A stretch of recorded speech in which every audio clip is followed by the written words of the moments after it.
Hey guys, so for Self Love Sunday, I want to talk about the year I've had because my life blew up in my face literally a year ago today.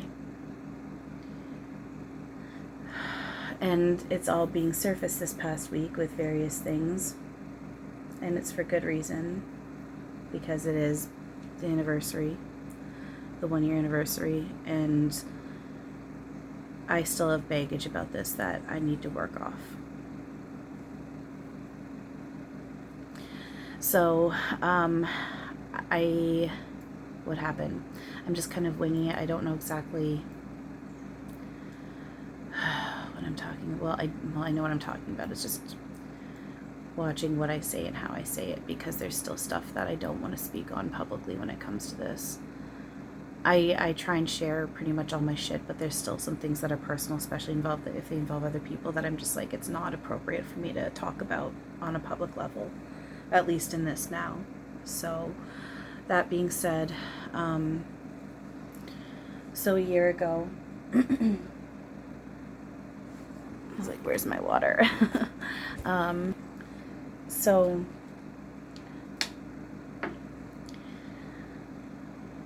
last year on Labor Day weekend, on the Saturday, I had admitted a truth to somebody that I thought it was a safe, confidential situation. It was honestly on the more casual end of a conversation. I just word vomited in a sense, not even thinking about how anything bad could come from it. Some people who know about the situation might kind of raise their eyebrows and be like, really, you didn't think about these other things in the situation? No, I really didn't. It was honestly a moment where me and this person, we were talking about things, and I just thought it felt appropriate, and it felt, like I said, confidential and supportive, and, we were having a back and forth. So I admitted a truth of mine. And that person told several people, my immediate family, basically. And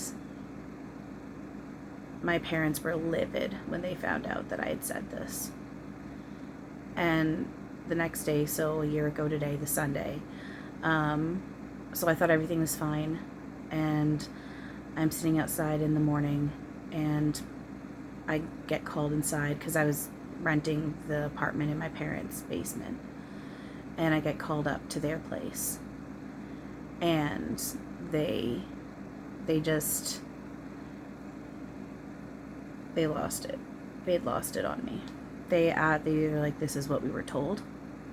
What do you have to say? And I said my piece, and I stayed calm the whole time. And they basically said, how dare you? And they said they were done with me. They were cutting me off. They were kicking me out. No more help with money, medicine, groceries, anything like that. And I know, like, you're an adult. You don't need that help with stuff. Remember, we are all on our own pace, our own path, our own journeys. And I've had my struggles. I've had really strong struggles where I have needed my parents' support and help with this stuff.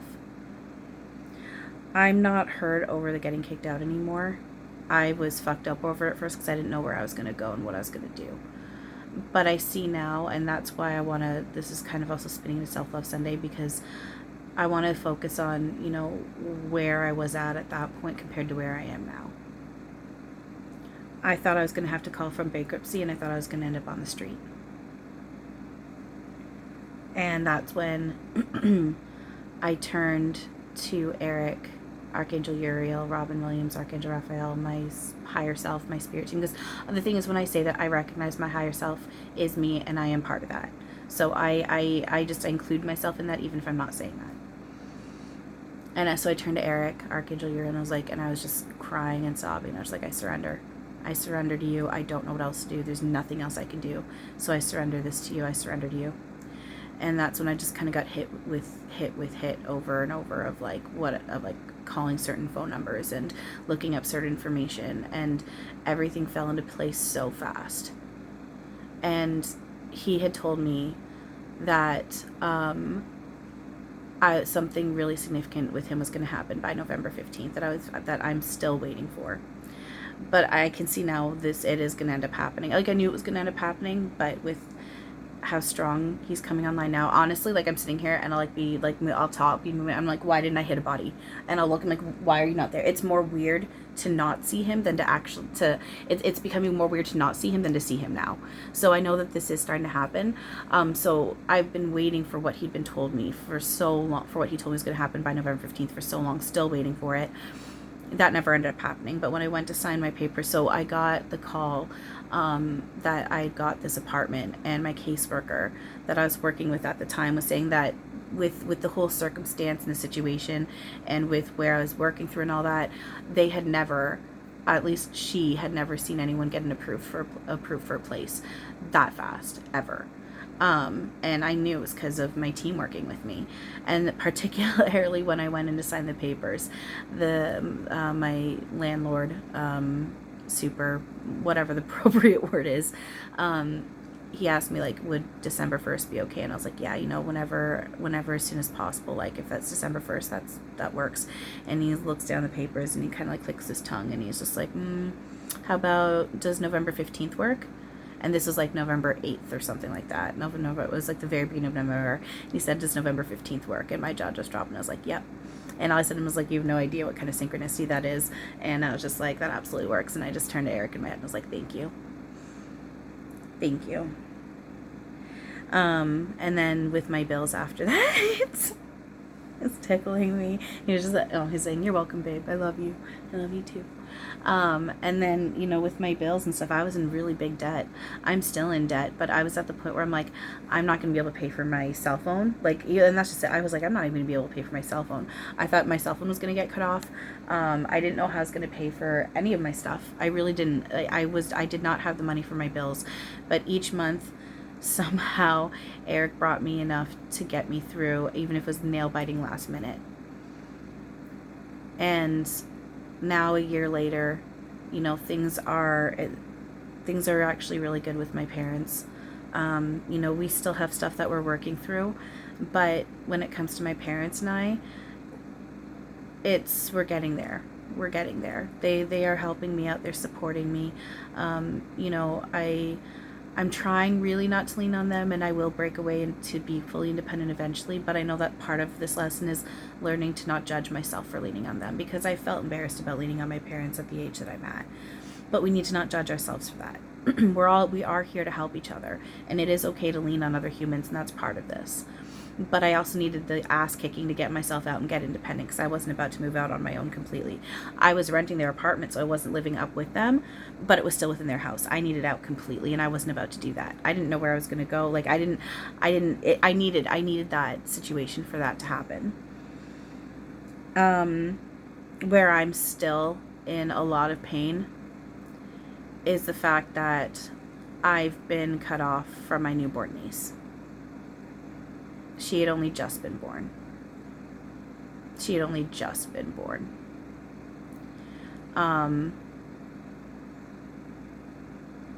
I've been crying so much that I almost feel like they're like stopping me from crying right now, helping me stay calm to explain this, because I'm like, I can tell I want to cry, but I'm not able to. Yeah, I've been cut off from my niece. If I had known the last time I was holding her was going to be the last time I held her, I mean, I made sure I enjoyed it to the full extent that I could when I did have her and was holding her. But if I knew that last time was going to be the last time, I would have absorbed that even more, however I could have. Just knowing that it was the last time, So I just missed her 1-year birthday. She just turned 1. I missed her birthday. I've seen posts recently, and that's just it. It's, again, I never see posts about her, ever. And this week I saw a post, and it was just a couple posts, actually. And one of them was from back in July, and it was this family thing, and several of my cousins and a neighbor were all there helping take care of my niece, and one second cousin that I love dearly, but I know that my sister has never really been super interactive with. Like, if they do talk, I don't know when that would have started. So this is not a slam against my cousin. I'm just hurt over this because I'm I'm the actual aunt, and my cousin babysat my niece that night. And the thing is I know that could have easily been me, because I don't hang around with family reunion stuff. It's too much for me. If I do show up, it's for a little bit and then I leave. I would have been the one to babysit my niece that night. When I had originally been invited over for Christmas, I was told, which that ended up kind of blowing up and I didn't end up going, I was told that I was allowed to look at my niece, but I was not allowed to touch her.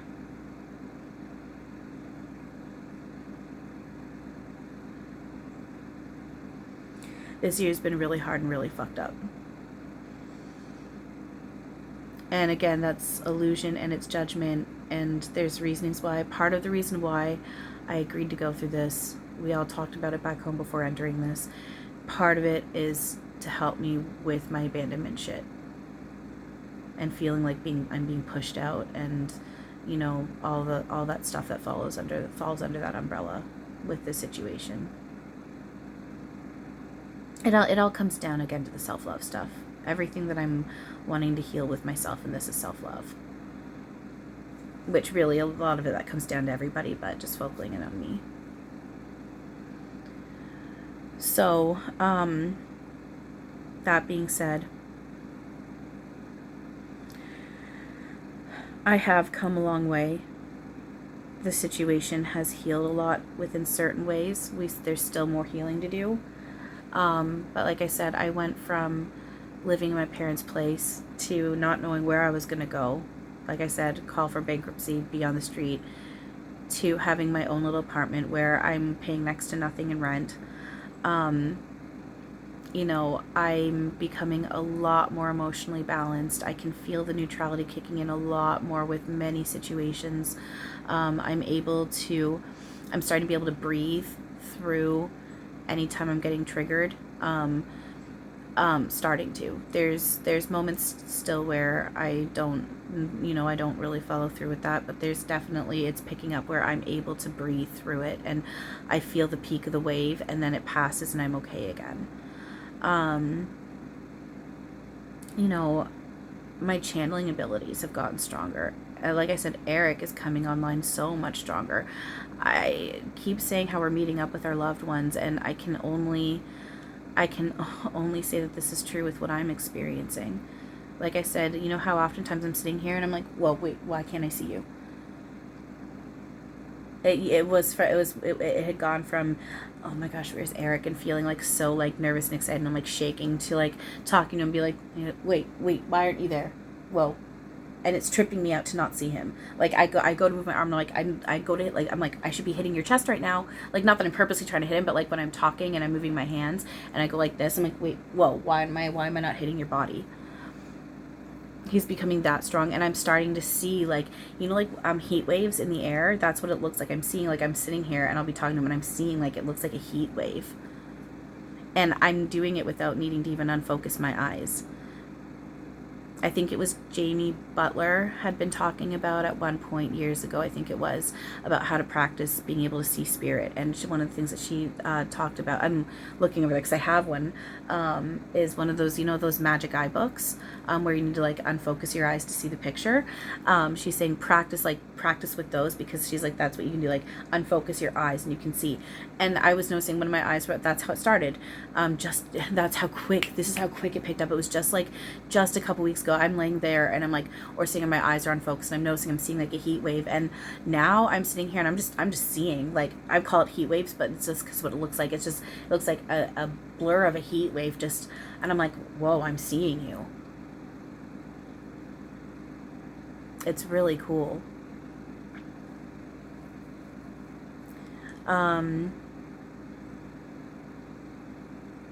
You know, there's certain things. I'm just looking at Eric's portrait again. I know I pointed out, but just because you're like, what are you staring at? Eric's painting that he got me to do. You know, there's certain things that I used to be really traumatized and triggered over, and that stuff comes up now, and it doesn't bother me. I used to be really, really traumatized. Okay, so just trigger warning really quick, not super deep, but just small trigger warning. I used to be really, really traumatized when it comes to men and sex. And that's starting to dissipate now. I still have my moments. I absolutely still have my moments, but it's nowhere near where it used to be. My perspective on men has completely changed, especially even from a year ago. I was very hurt and very disgusted by a lot of men, and that's even healed. A lot of that is like just gone. My anxiety, like I was talking about before, gone. I have my moments of anxiety still, particularly when it comes to doing stuff with the public, but it's nowhere where it used to be. My self-harm stuff, gone. Yeah, so I guess trigger warning. There's a bit of a trigger warning. Self-harm stuff, gone. Wanting to take myself home, that still peaks at times, but that's just because this shit is just, I just get to my moments where I'm like, I don't know how much longer I can keep doing this, because it's so intense and it's so hard, and you know, just what with everything I've gone through. At the same time, I can feel there's something holding me here. One of the things is I know the trees through, excuse me, my mentor and friend the other day, the trees did tell me, like, particularly this one tree, which is the one that I always happen to stare at, they got their roots around me, holding me here, because I can feel it. Like, there's something holding me here. And part of it is because I know, like Eric said, I'd be welcome, but I'd be kicking myself because, you know, there's really cool stuff happening right now, and I can feel it, and that's why I came down here. I wanted to help usher it in. So yeah, and again, even my weight, it's gained back a bit. There's a fair chunk that I've gained my weight back, but I lost a lot of weight within a year too. You know, coming more into my own, and just, you know, being myself and being okay with being myself, especially with this stuff, you know. The way I speak and the way I live my life is completely changed, and I can't go backwards. And so I'm having to go out in the world and just be me, and have to just deal with it. Like the other day, I was talking on my live about how the other day I went into, I was getting a craving between a burger and fries or a sub, and I was like, I feel better, emotionally better getting a sub, and I know now I was meant to go into the sub shop because of this. I'm trying to make a long story short. I was, so as I went into the sub shop, a guy, maybe around my age, maybe a little younger, went in before me, and as we're standing there waiting for our food, so he ordered first, then me, and as we're standing there waiting, he turns to me. I'm wearing my pink shirt that says "Believe in You," and he looks at me, and he's very, like, very neutral, very kind of like, almost like robotic seeming in a sense. Like, there was like no emotion, but now I see, like, it's because he was like an open vessel, an open portal for Yeshua. So because he looks at me and he goes, your shirt, because I was wearing my pink shirt that says "Believe in You," and he looks at me, he's like, your shirt should say "Believe in Jesus." And so I asked, because I want to make sure I heard it right. I was like, did you say my shirt should say "Believe in Jesus"? And he was like, yeah. And I was just like, yeah, you know. And I was like, right away, I was kind of getting, I know what this is. And I was like, yeah, you know, like, I'm really finding out more and more, like, realizing how, like, Yeshua is one with all of us. And he was like, Jesus Christ, the Son of God, which I know, like, that's, again, more of a lesson for me. You know, some people, they only really resonate with the name Jesus. And so I'm going to be picking up more and more on, like, when it's appropriate to use the name Jesus and when it's appropriate to use the name Yeshua. And again, this is why, like, this was Yeshua talking through him. Yeshua was saying, if I could have seen behind the illusion of this guy's eyes, Yeshua was just laughing his butt off. And that's why this guy seems so kind of like robotic and whatnot, is because he was, and that's just it. I saw something recently about how there's like a certain percentage of humans that are soulless, basically soulless robots that are used for the Matrix, that the Matrix uses to control the rest of us. That's not true. Everything is a God particle. Everything is spiritual. Everything has a soul.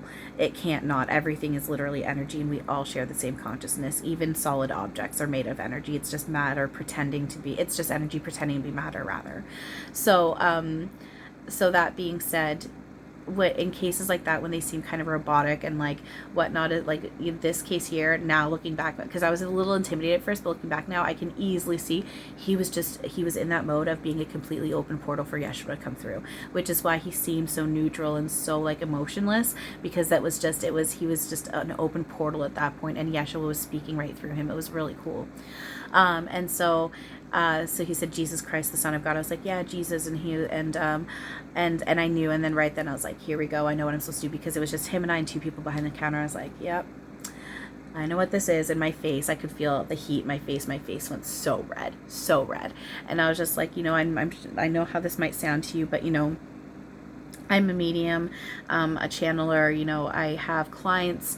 I've got a YouTube, and I work. Yeshua is part of my spirit team. Him and I work really closely together. Sorry, Jesus. I was like, Jesus and Jesus on my spirit team. Him and I work really closely together. And I was like, I was like, I hit my awakening the year I turned 33. My birthday is July 3rd. So 333, the Holy Trinity. I'm the Holy Trinity, the trifecta, the number 3.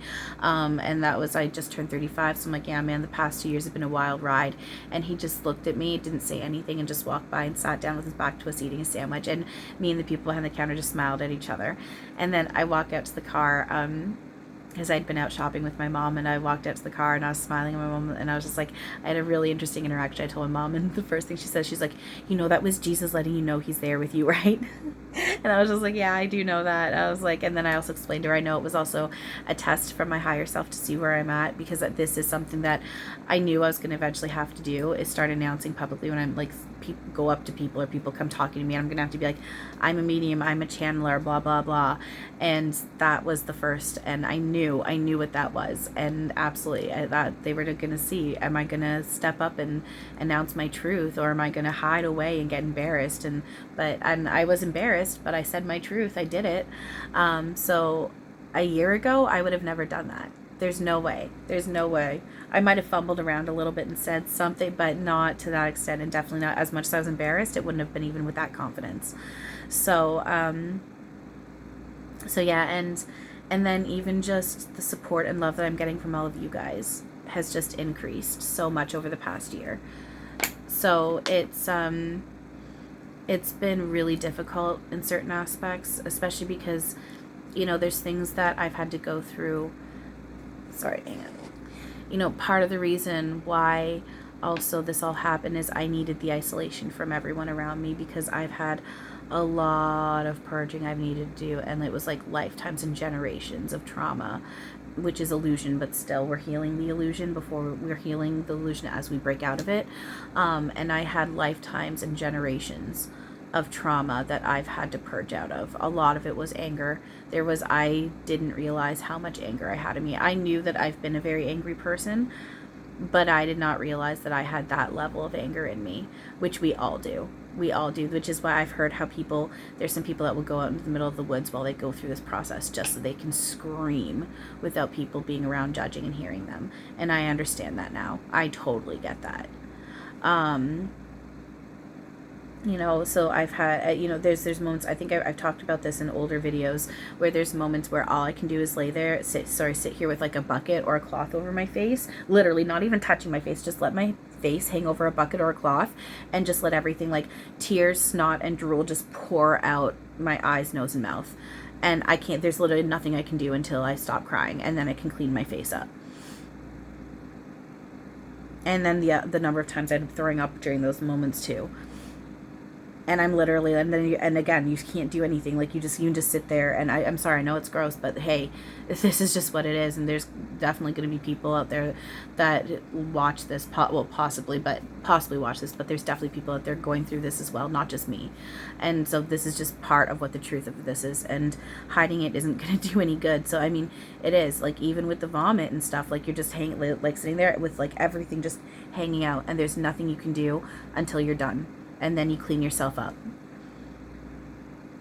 I couldn't have done that with where I was living before. There's no way. I needed to be here on my own, alone, doing this, and I see that now. It's been really, really, really difficult, because then there's a bunch of stuff that happened where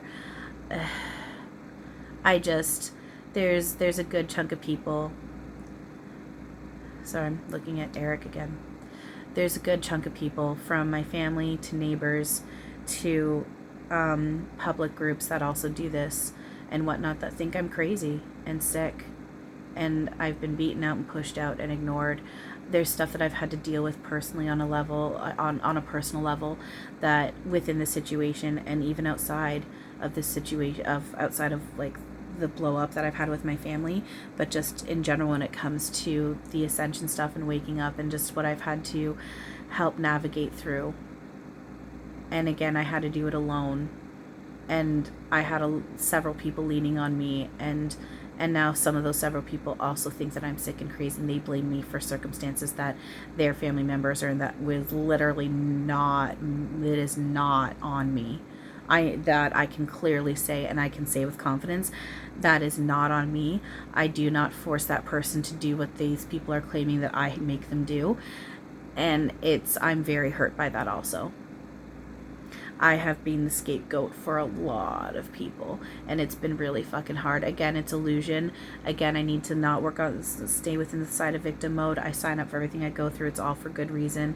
If I'm triggered by something, there's a lesson in it for me. I recognize that. At the same time, like Eric is putting out, we're all learning how to pull our heads out of our asses together.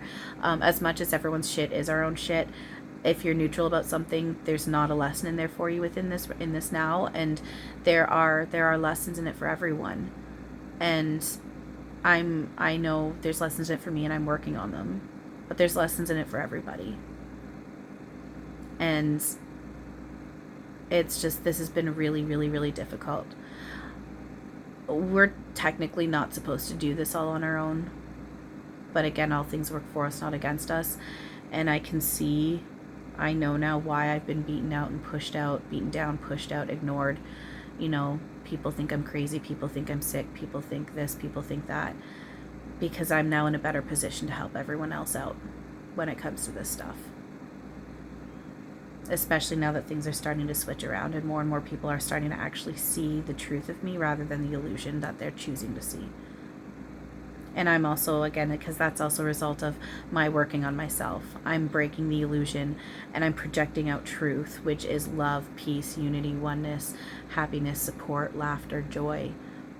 That's the truth. And I'm working on sucking out the illusion and inserting truth and having that projecting that out and having it reflected back at me.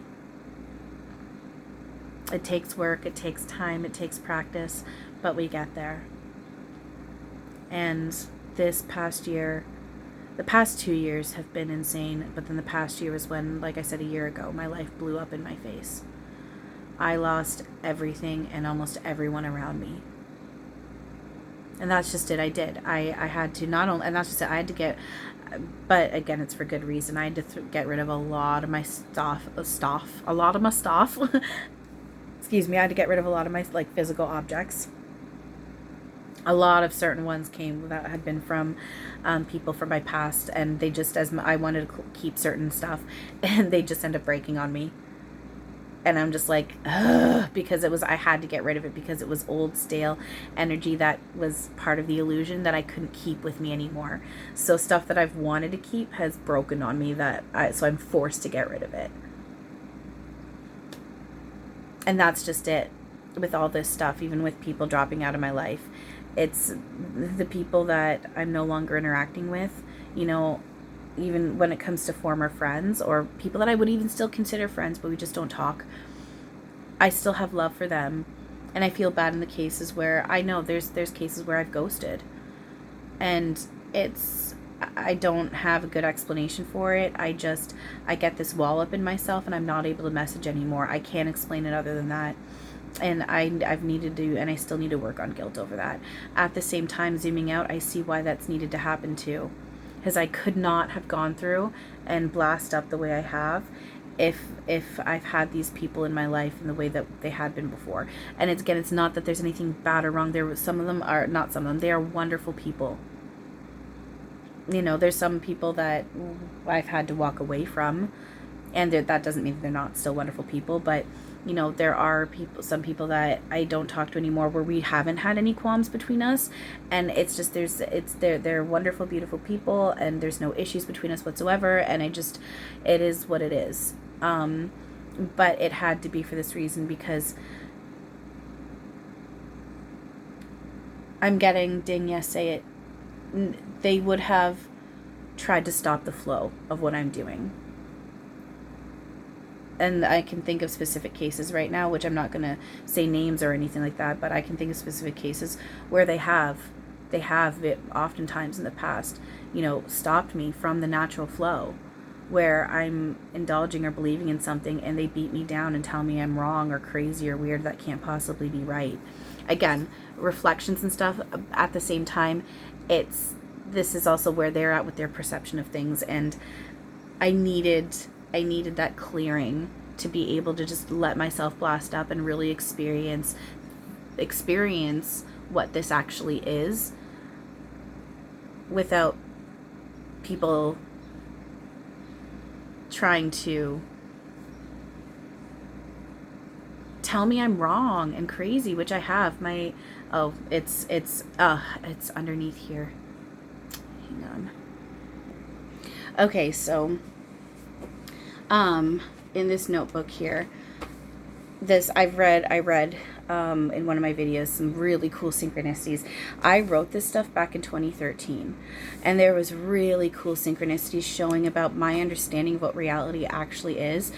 Even a reference to Eric, which I didn't know about Eric back at that point, but now I know. I'm like, oh my god, that was like my Eric, or my Eric words. Sorry, but just to explain.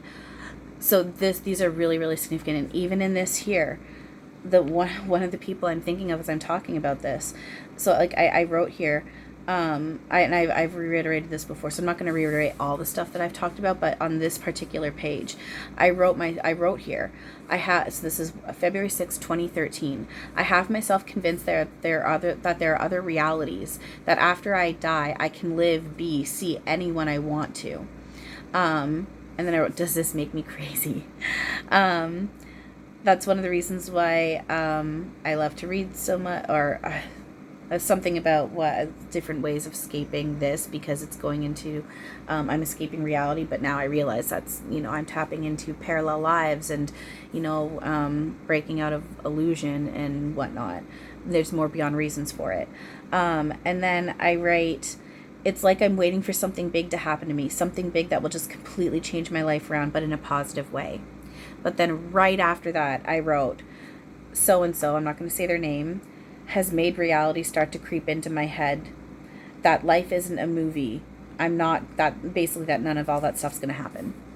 That life's not a movie and none of that stuff's going to happen. That just doesn't happen in the real world outside of my head. And then I wrote, I'd still like to believe in magic though, and heaven. I just wish I knew how to explain what goes on inside my head. Like I've said before in other journals, I live in a fantasy land.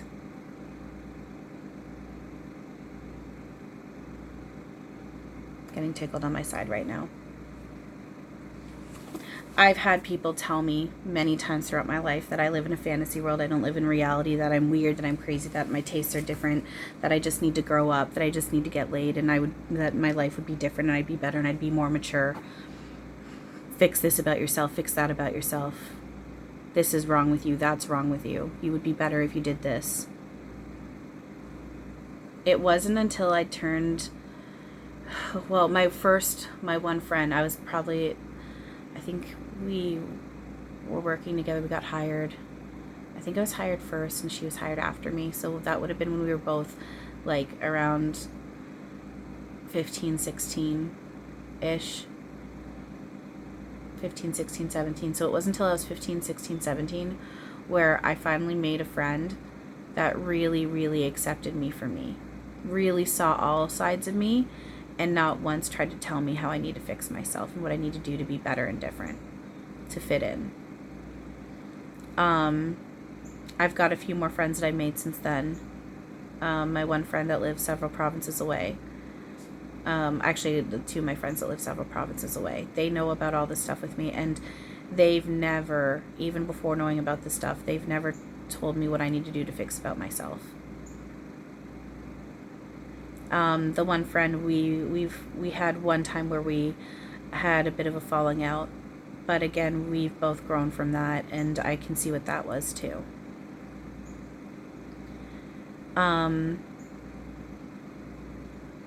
And then I've got a couple other friends that I made through another group of friends. And these two really see me. In fact, the one actually told me 3 years before I hit my awakening that I can't do anything to myself because I've got a really big job here and I can't go anywhere. she gave me, she was one of the ones that gave me a key, and gave me a key about my mission about being here. And then this other friend that I made through her, I actually just found out recently, she feels spirit the same way I do physically. And she's very respected and very loved, and people don't look at her as sick or crazy. And she believes me, and she feels it too. And I'm just thanking the universe so much for having her in my life now, because there's someone that, like I said, people respect her and they look up to her and they don't judge her, and she believes me. I've got her in my corner and she believes me. And I am so fucking thankful for that. And it's so strong with her to just be yourself. Just be yourself.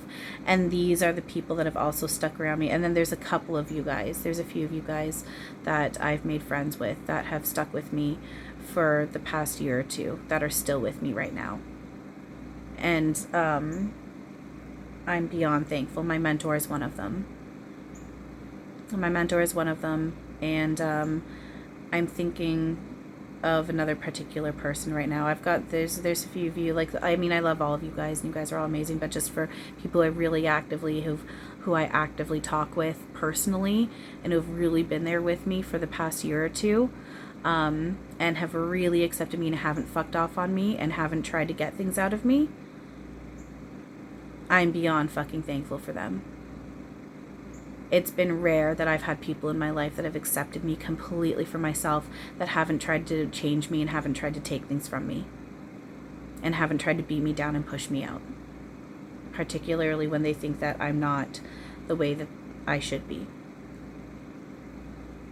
I've had people tell me that in this past year, I had joined a group and I had made a video trancing Eric and Robin. They came through, Eric was coming through as Uriel, Archangel Uriel, because I was afraid to use his name at that point. And so he's coming across more of Archangel Uriel and presenting as that way. And I've even explained it to the person who owned this group, and they deleted the video because it was a video thanking them. It was a gift to this group for inviting me in and accepting me. And she deleted the video. And to this day, she insists that I was channeling demons because they know that she won't let them in their group, and I let them in because I don't know how to control and stop them. So they used me to invade her group. That was not true. It was my two main members of my team, and I know for a fact it wasn't, especially because there is no such thing as demons, but this is what I've gone through for the past year, because it's only been a year since I've really been doing this stuff publicly. I hit my awakening like 2 years ago. It'll be going on 3 this next summer, but I haven't been channeling and doing the stuff until for a year ago, like about a year. Like it was not this past spring, like spring of 2021, where I really starting my YouTube channel. So that's where I come from within the past year or so. It's been really difficult.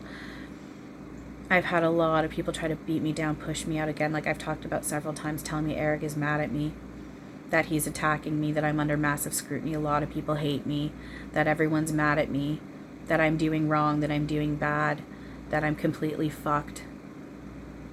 And then I've had my family completely beat me out at one point.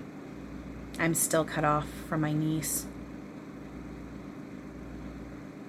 But I'm here. I'm still here. I'm not in a mode of wanting to hurt myself anymore, of hurting myself, and wanting to still have my moments of struggling about if I'll be able to still stay in this and do it, but I still stick through it. My channeling's getting stronger. My loved ones, Eric and my team, are getting stronger. You know, all the stuff that I've been struggling with and have been triggered with my whole life, all of it's dissipating because I'm working my ass off, and it's dissolving into the light, and we're getting there. I'm getting these blasts up, and I'm working my ass off for it, and it's happening. So I still have my shit. I still have pain. I still have hurt, but I'm working on it. I said there's things that I have saved that if I revealed them to the public, there would be stuff that would be going down. But I'm choosing not to do that out of respect for these people, and because I'm working on just letting it go, because again, the past isn't real, and anything that's caused pain, hurt, attack, it's all illusion. I've utilized boundaries in certain situations, but I need to stop focusing on the what happened until those moments where I get it where it's triggered and it's surfaced, and then I need to let myself feel it and embrace it. But then when I'm ready, I can do the work on letting it go, heal it, transmute it, all that stuff. So yeah, that's a little bit of my story and what I've gone through in the past year, how far I've come. Pride does come from ego. I've seen posts talking about how pride isn't egoic. Pride does come from ego because there's that sense of you're doing good versus wrong, good versus bad. It's more so we need to give ourselves credit for the work that we're doing. It's not that it's bad if you feel pride in yourself, just be aware of where it's egoic and work on it. But absolutely be proud of ourselves and be happy with the fact that we're doing it. I'm giving myself that credit. Do I have those moments where I feel pride? Yeah, and I'm embracing that. But it's more so I'm giving myself the credit that, the credit of the fact that I am working hard and it is starting to pay off.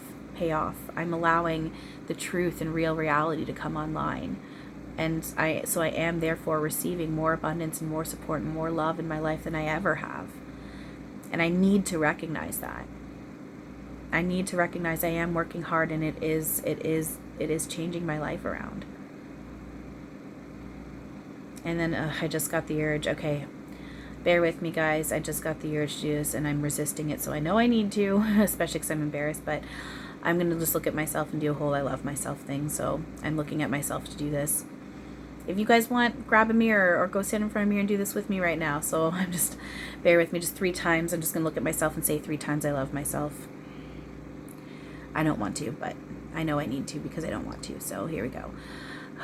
I know it's like I'm looking, like it's not like I'm looking, but I'm like, no, I need to look at my picture of myself and say this, even if I'm not looking in my own eyes. I love myself. I love myself. I love myself. I love myself. All right, there you guys go. If you guys stuck around to listen to this, thank you. I appreciate it.